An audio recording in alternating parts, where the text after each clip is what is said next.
So what do we have here? I got an acquaintance, lives over in Poughkeepsie, and he just bought a 68 Dodge Dart, little four-door sedan. And it started when he went to look at it, and it ran for about 10 seconds, maybe 30 seconds, and it quit, and they couldn't get it running again. And Gary's about 45 years old. He's never worked on anything with points and condensers and none of that. He just wants to know where you plug an analyzer in for the OBD2. And I told him, Gary, I'm sorry, buddy. You're up Schitt's Creek now. There's nothing to plug into. So his buddies came over, and they worked for about an hour, and then he gave me a call, and he said, Mr. B, man, I got trouble. I can't get this thing running. Can you help me figure it out? So yeah, I did. I told him where to put a jumper wire, and the car started up. And lo and behold, Mickey and Minnie Mouse had gotten in there and eaten a lot of the wires. So I'm going to show you the simple circuit that's involved here and what I told him to do. So first of all, we just get a quick look at a normal schematic. Battery, of course, B+, usually a resistor of some sort to drop the voltage, and Mopar is 1.65 usually.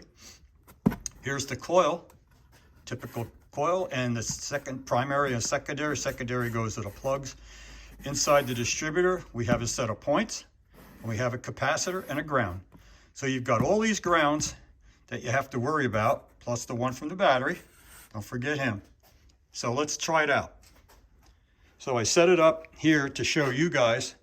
This is a Ford Marine distributor I just happen to have laying around, so we'll give that a try. I cleaned the points in it. They should be okay. Nice flamethrower coil I had laying around also, and the simple wire circuit. B+ going to the plus of the coil, negative coil to the points, grounding out on the metal bench, sparkle plug over here. So let's see if it works. I'm going to connect this on here. Well, we got current flowing, that's for sure.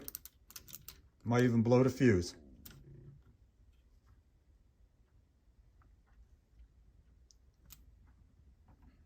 Okay, so now the circuit is working.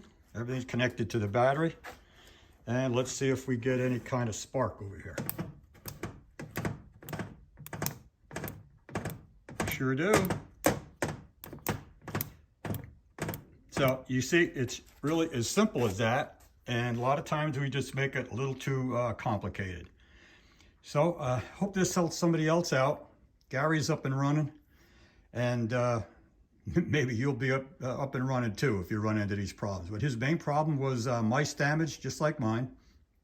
Up under the hood, they got into the ignition switch, chewed up the wiring on his nice little A body, and he couldn't get it going. But with that simple wire running from the plus of the battery, you could pick that B+ source up any place. It goes right over to the plus of the coil.